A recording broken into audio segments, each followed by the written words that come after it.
Praise the Lord. Greetings to you all in the name of our Lord and Savior Jesus Christ. Today's Bible verse, Exodus chapter 34, verse 2.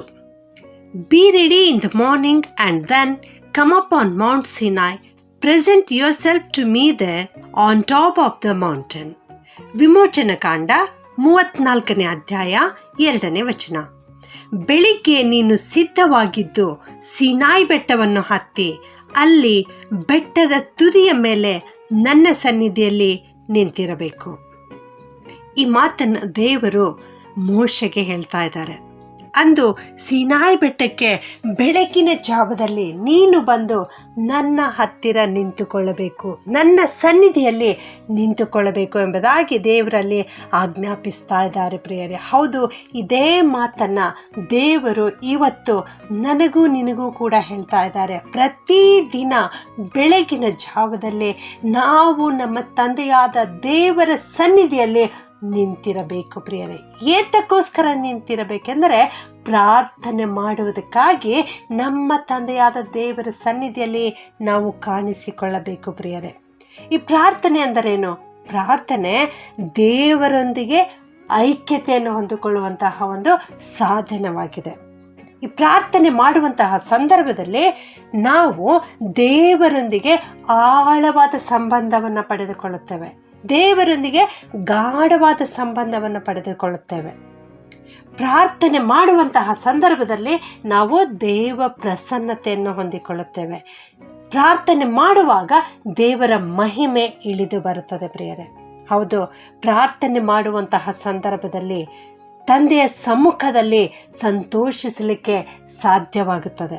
ಆದುದರಿಂದ ನಾವು ಕೂಡ ಪ್ರತಿದಿನ ಬೆಳಗಿನ ಜಾವದಲ್ಲಿ ತಂದೆಯಾದ ದೇವರ ಸನ್ನಿಧಿಯಲ್ಲಿ ನಿಂತುಕೊಂಡು ಪ್ರಾರ್ಥನೆ ಮಾಡುವಾಗ ಖಂಡಿತವಾಗಿಯೂ ದೇವರು ನಮ್ಮನ್ನು ಆಶೀರ್ವದಿಸಿ ಆ ದಿನವೆಲ್ಲ ಕಾಪಾಡಿ ತನ್ನ ಕೃಪೆಗೆ ತಕ್ಕಂತೆ ನಮ್ಮನ್ನು ನಡೆಸುತ್ತಾರೆ ಪ್ರಿಯರೇ. ಅನೇಕರು ಪ್ರಾರ್ಥನೆ ಅಂದರೆ ನಮ್ಮಲ್ಲಿರುವಂಥ ಒಂದು ದೊಡ್ಡ ಪಟ್ಟಿಯನ್ನು ದೇವರ ಮುಂದೆ ಹೇಳಿ ಮುಗಿಸಿದರೆ ಸಾಕು ಎಂಬುದಾಗಿ ಆಲೋಚನೆ ಮಾಡುತ್ತಾರೆ. ಇನ್ನು ಕೆಲವರು ಪ್ರಾರ್ಥನೆ ಮಾಡುವಾಗ ನಮಗೆ ಏನೇನು ಬೇಕು ಅದನ್ನು ಬಲವಂತವಾಗಿ ದೇವರಿಂದ ಪಡೆದುಕೊಳ್ಳಬೇಕು ಎಂಬುದಾಗಿ ಬಯಸುತ್ತಾರೆ. ಇನ್ನು ಕೆಲವರು ಬರೇ ಕಣ್ಣೀರು ಸುರಿಸುತ್ತಾ ತನಗೆ ಬೇಕಾದದನ್ನು ದೇವರ ಮುಂದೆ ಹೇಳಿಬಿಟ್ರೆ ಸಾಕು, ಅದುವೇ ಪ್ರಾರ್ಥನೆ ಎಂಬುದಾಗಿ ತಿಳಿದುಕೊಳ್ಳುತ್ತಾರೆ. ಆದರೆ ನನ್ನ ಪ್ರಿಯ ದೇವಜನರೇ, ಪ್ರಾರ್ಥನೆಯ ನಿಜವಾದ ಅರ್ಥ, ಪ್ರಾರ್ಥನೆ ನಾವು ಹೇಗೆ ಮಾಡಬೇಕೆಂದರೆ ಮೊದಲನೆಯದಾಗಿ ನಾವು ತಂದೆಯಾದ ದೇವರ ಸನ್ನಿಧಿಯಲ್ಲಿ ಕಾಣಿಸಿಕೊಂಡು ನಾವು ಕರ್ತನನ್ನು ಎಷ್ಟಾಗಿ ಪ್ರೀತಿಸುತ್ತೇವೋ ಅದನ್ನು ಅಲ್ಲಿ ಹೊರಪಡಿಸಬೇಕು. ನಾವು ಕರ್ತನ ಮೇಲೆ ಇಟ್ಟಿರೋ ಪ್ರೀತಿಯನ್ನು ನಾವು ಅಲ್ಲಿ ವ್ಯಕ್ತಪಡಿಸಬೇಕು. ನಾವು ನಮ್ಮ ತಂದೆಯಾದ ದೇವರನ್ನು ಹಾಡಿಕೊಂಡಾಡಬೇಕು. ಆತನ ನಾಮದ ಮಹತ್ವಗಳನ್ನು ವರ್ಣಿಸುವಂಥವರಾಗಿರಬೇಕು. ಆತನು ನಮ್ಮ ಜೀವಿತದಲ್ಲಿ ಮಾಡಿರುವಂಥ ಎಲ್ಲ ಆಶೀರ್ವಾದಗಳನ್ನು ನೆನೆಸಿ ತಂದೆಯಾದ ದೇವರಿಗೆ ಸ್ತುತಿ ಸ್ತೋತ್ರವನ್ನು ಸಲ್ಲಿಸುವಂಥವರಾಗಿರಬೇಕು. ಸ್ತುತಿ ಯಜ್ಞವನ್ನು ಯಾರು ಸಮರ್ಪಿಸುತ್ತಾರೋ ಅವರೇ ನನ್ನನ್ನು ಗೌರವಿಸುವವರು ಎಂಬುದಾಗಿ ಸತ್ಯವೇದ ನಮಗೆ ತಿಳಿಸುತ್ತದೆ ಪ್ರಿಯರೇ. ಹೌದು, ನಮ್ಮ ತಂದೆಯಾದ ದೇವರು ಸ್ತುತಿ ಯಜ್ಞವನ್ನು ಬಯಸುವಂಥವರಾಗಿದ್ದಾರೆ. ಆದುದರಿಂದ ನನ್ನ ಪ್ರಿಯ ದೇವಜನರೇ, ಇಂದಿನಿಂದ ನೀವು ಕರ್ತನ ಬಳಿ ಬರುವಾಗ, ದೇವ ಸಮ್ಮುಖದಲ್ಲಿ ಪ್ರಾರ್ಥನೆಗೆಂದು ಕಾಣಿಸಿಕೊಳ್ಳುವಾಗ ಕರ್ತನ ಪಾದದಲ್ಲಿ ಕುಳಿತುಕೊಂಡು ಮನಪೂರ್ವಕವಾಗಿ ದೇವರನ್ನು ಆರಾಧಿಸಿರಿ. ನೀವು ದೇವರ ಮೇಲೆ ಇಟ್ಟಿರ್ತಕ್ಕಂಥ ಪ್ರೀತಿಯನ್ನು ಅಲ್ಲಿ ಪ್ರಕಟಪಡಿಸಿರಿ. ಯಾಕಂದರೆ ನಮ್ಮ ದೇವರು ತನ್ನ ಮಕ್ಕಳ ಪ್ರೀತಿಗಾಗಿ ಹಂಬಲಿಸುತ್ತಾ ಇರ್ತಾರೆ. ಪ್ರವಾದಿಯಾದ ಯೆಶಾಯನು ಈ ರೀತಿ ಹೇಳ್ತಾನೆ.